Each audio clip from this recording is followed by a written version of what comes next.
Olá, sejam todos muito bem-vindos a esse bate-papo. Infelizmente, né, gente, para falar da perda de Gal Costa, esse ícone da música popular brasileira. E aqui do meu lado, como vocês já podem ver, o João Marcelo Boscoli, produtor musical, que está aqui para repercutir o significado de Gal Costa. Seja bem-vindo, viu, João? Poxa, eu gostaria que fosse por uma outra razão. Pois é, né? Mas a gente tem que se habituar, com o passar do tempo, a falar da Gal dessa forma, né? Ela não está mais presente, mas a sua música e, de certa forma, ela está presente de outra forma. Essa é a primeira questão, né? Você veio para falar do significado da Gal e eu queria explorar um pouquinho desse significado. O que foi Gal Costa? O que é Gal Costa para a música popular brasileira, para a música mundial também? Sim. Se a música brasileira tem a relevância que a gente sabe que tem, ela é uma cantora do mundo, né, naturalmente. E a gente viu que isso não é apenas uma questão pessoal nossa ou um discurso acadêmico. A gente viu através das repercussões, seja nos meios de comunicação de vários países do mundo, dezenas de países, seja através da manifestação de produtores, produtoras, artistas de maneira geral, lembrando da Gal, né? Me chamou a atenção o Questlove, né, que é o baterista do The Roots, toca no programa do Jimmy Fallon, é o band leader, né? Fez a discotecagem do Oscar mais recente e tal. E é um cara que manja muito de música e ele postou, né? Então você vê o alcance que tem a Gal Costa. Postou uma foto muito interessante dela. Ele falou uma coisa bonita, rest in melody, né? Descanse em melodia ou na melodia, né? E, bom, a importância dela, eu acho que, de uma maneira bem simples, a gente pode expor da seguinte forma. Não dá para você falar do canto brasileiro sem passar pela Gal, Gal né? Costa. É uma contribuição monumental, é incontornável, assim, não dá. Se você falar de voz no Brasil, independentemente do gênero até, né? Transcende essa questão, é um canto feminino naturalmente, mas não dá para não falar da Gal. E a gente começa a ver que desde o início o nível de contribuição que ela tem se dá através de várias coisas, né? Da captação, da captura do espírito de uma época e a tradução disso em música, a quantidade de compositores e compositoras que ela cantou, as correntes musicais, né, que ela incorporou desde o início. Teve o primeiro álbum, Domingo, com o Caetano. Desde esse primeiro álbum, quando ela foi lançada, já se sabia que ali tinha uma grande estrela com aquela voz incomparável. Agora, a gente não imaginava que ela ia entregar tantas coisas, fases tão diversas, né? Parece, se fosse uma pintora, você teria que dividir em 8, 10 capítulos, né? Porque é uma margem de contribuição assim muito densa, né? Ontem eu passei o dia revendo, né, falando a respeito dela e revendo os discos, as fichas técnicas, as canções. Poxa, ela passou por quase tudo, né? Seja na apresentação de novos compositores e compositoras, seja no resgate de canções que já estavam esquecidas, músicas dos anos 30, 40, 50, que eu, quando era criança, conhecia através da Gal, parecia uma música dela. E movimentos musicais, enfim, começou já envolvida no tropicalismo, né? E quando o Gil e o Caetano se exilaram em Londres, ela ficou aqui como uma voz, o show com o Ali Salomão, Fatal. Jardim Macalé. Tudo, Jardim Macalé, Torquato Neto, Luiz Melodia, ele gravou Guilherme Arantes, anos 80, faixa título de um álbum, né, feita pelo Lulu Santos, aí mais recentemente os duetos, o Lenine, nos anos 90, Herbert Viana, de tudo, até Michael Sullivan e Paulo Massadas, né? Ela colocou a música deles num lugar no nosso coração e na prateleira da música diferente, mostrou o valor musical, né? Havia um certo preconceito à época com os dois. Aliás, estive ontem com o Michael Sullivan, ele estava lá no estúdio gravando. parecia que assim, sabe? Eu falei, nossa, o Michael Sullivan. A história está aqui na minha frente, a ela, história musical. Exatamente, ela emprestou muita credibilidade, né? Passando, enfim, a gente pode falar da contribuição da Gal, assim, poderia ser um curso em alguma universidade durante um ano inteiro, porque realmente tem assunto, né? Não é você não está insuflando algo que não existe. E tem algum momento que chame mais tua atenção, que te agrade mais de tantas Gals que a gente tem aí nesse cenário? A música se conecta com a gente por razões afetivas, né? Emocionais, né? Antes de tudo. Então a Gal que eu conheci quando eu tinha 8, 9 anos, foi a Gal que estava recuperando, né? Estava reapresentando, e para mim era uma novidade, o repertório dos anos 30 e 40, né? Como aconteceu no álbum Aquarela do Brasil, né? E logo depois ela começou a gravar frevos, né? A Gal da minha infância é Festa no Interior. Então, é isso aí.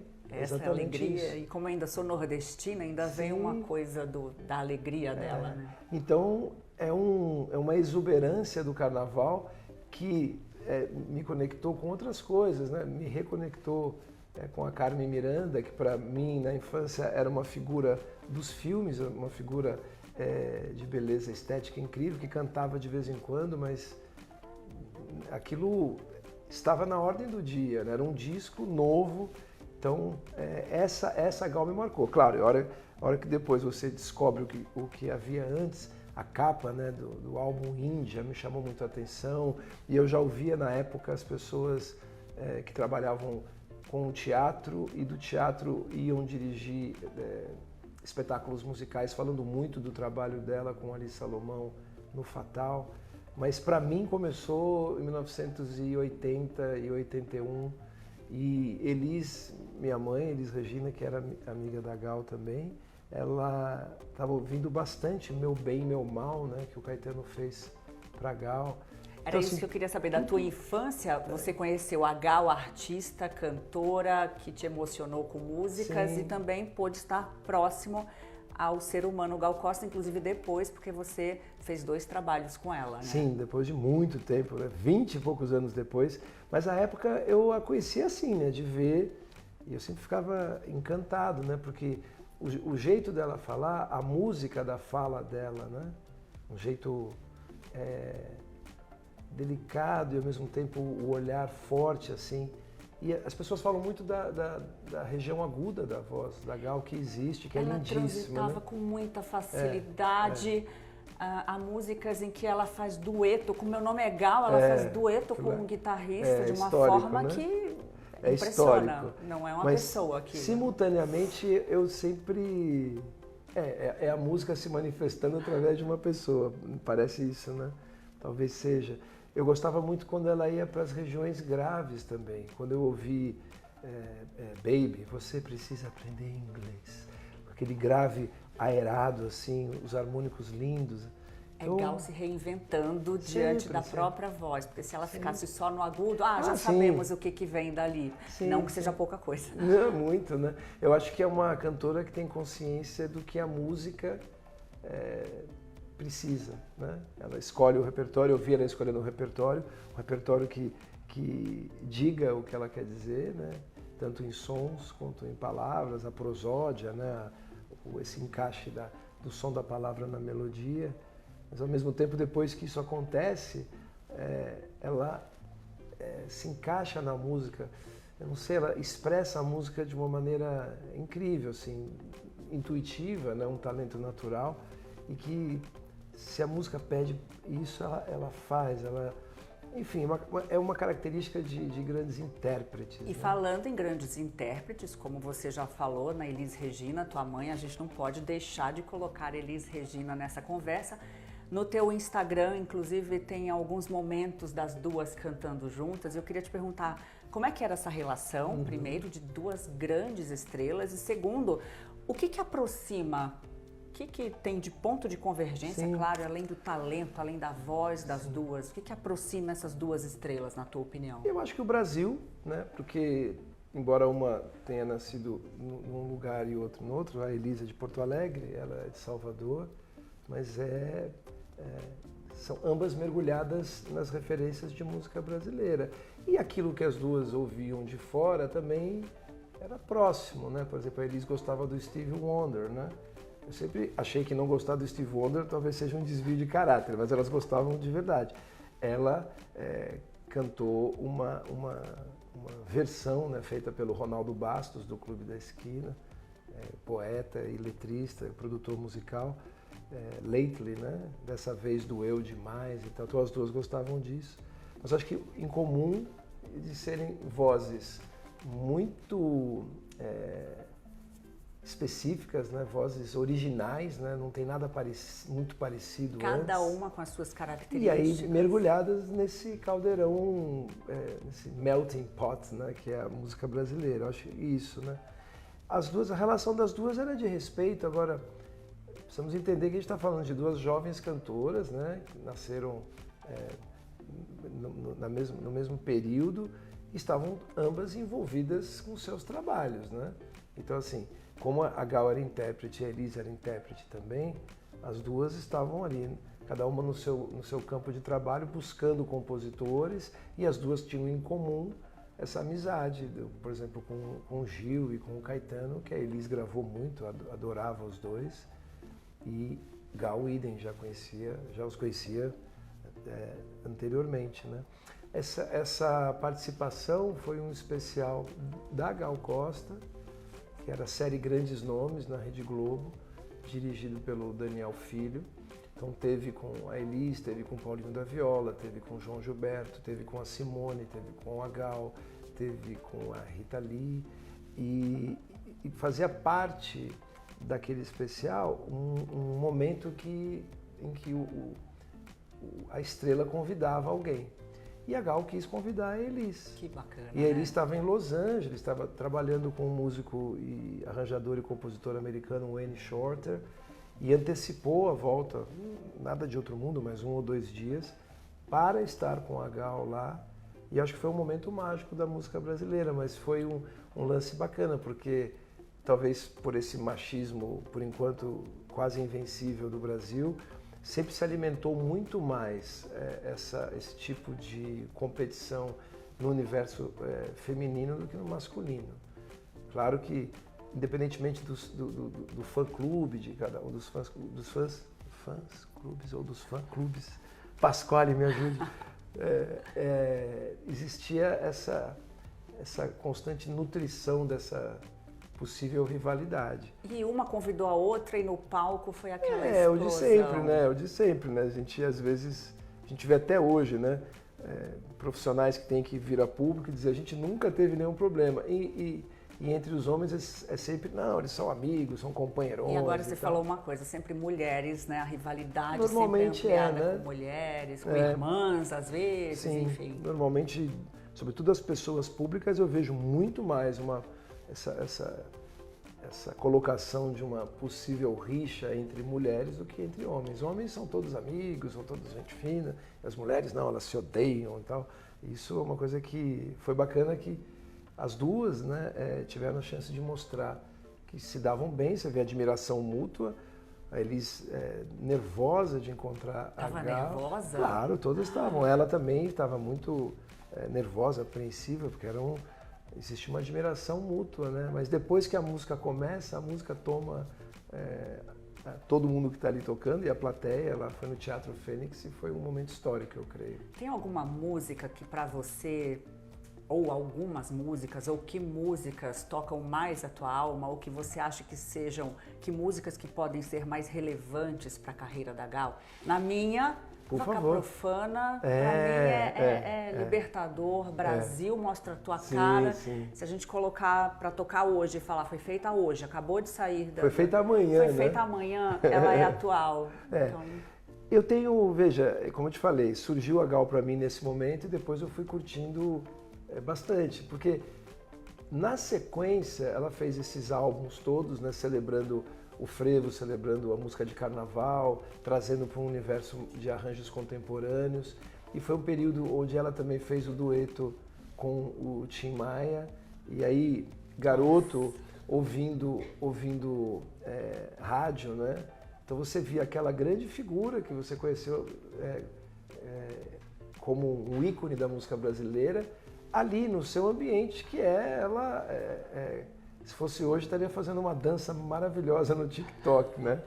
Mas no caso era FM, ela cantando ali. E na sequência veio tudo isso que você descreveu. O Brasil fazendo aquela transição da ditadura para a abertura democrática, ela cantando tudo isso, né? Então, realmente, depois que você tem esse primeiro contato com a obra de uma artista como a Gal, você vai puxando assim, você vai seguindo o novelo, você vai chegando em lugares incríveis, né? Chegando a lugares incríveis. Quando ela cantou Caymmi em 76, depois eu escutei e achei, assim, parece que foi feito tudo para ela.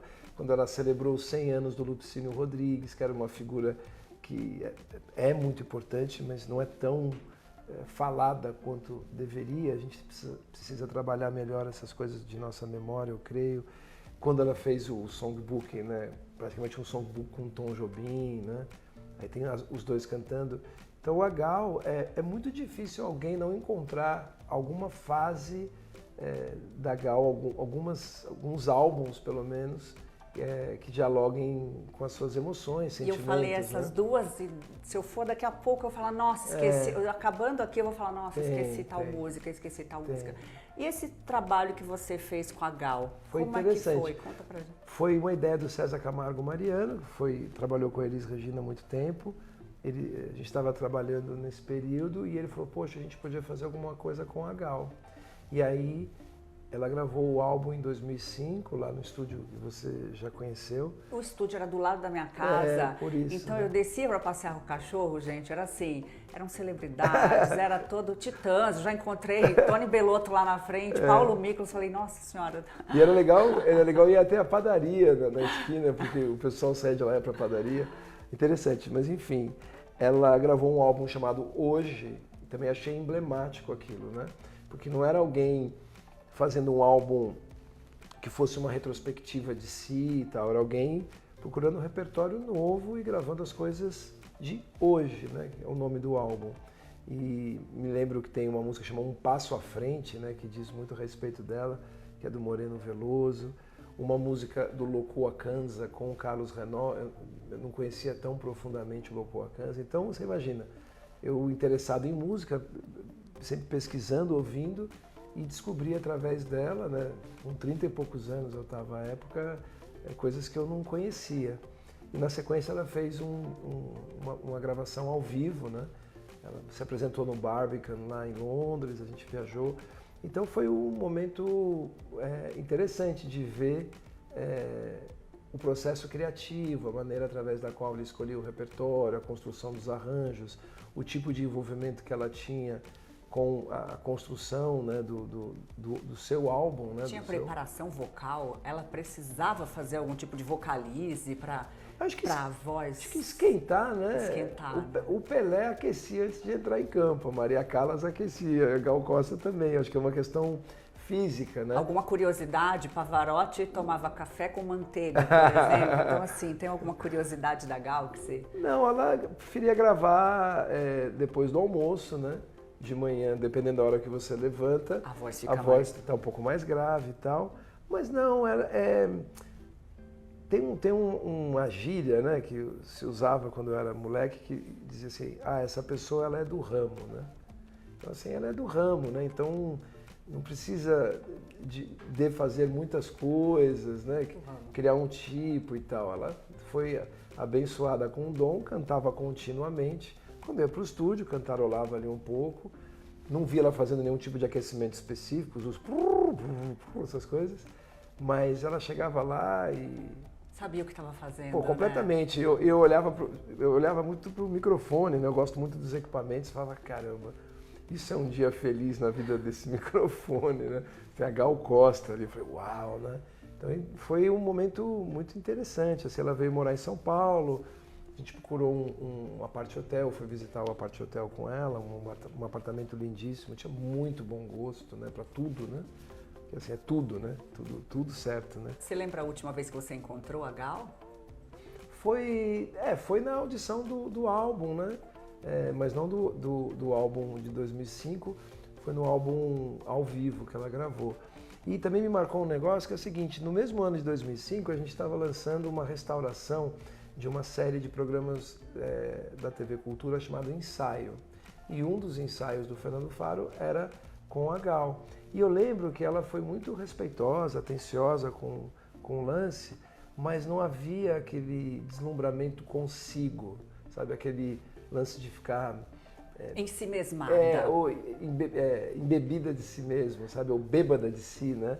Ah, que legal, parabéns por isso e tal, mas vamos falar do disco novo, né? Então, essa sede pelo novo, né? Acho que não é uma metáfora, é real, ela precisa do novo, né? E eu acho que isso foi se manifestando, essa curiosidade artística, esse amor pelo ofício e essa sede de trabalhar e de conhecer coisas novas fez com que ela até 2021 lançasse, no auge do problema pandêmico, um álbum de duetos com uma nova geração. Emicida, Malu Magalhães, Tim Bernardes, Rubel. Como é que você vê essa geração absorvendo Gal Costa e Gal Costa também bebendo dessa fonte que está chegando aí? É uma simbiose, né? Eu acho que para ela deve ter sido maravilhoso, né? Acho que alimenta a alma dela.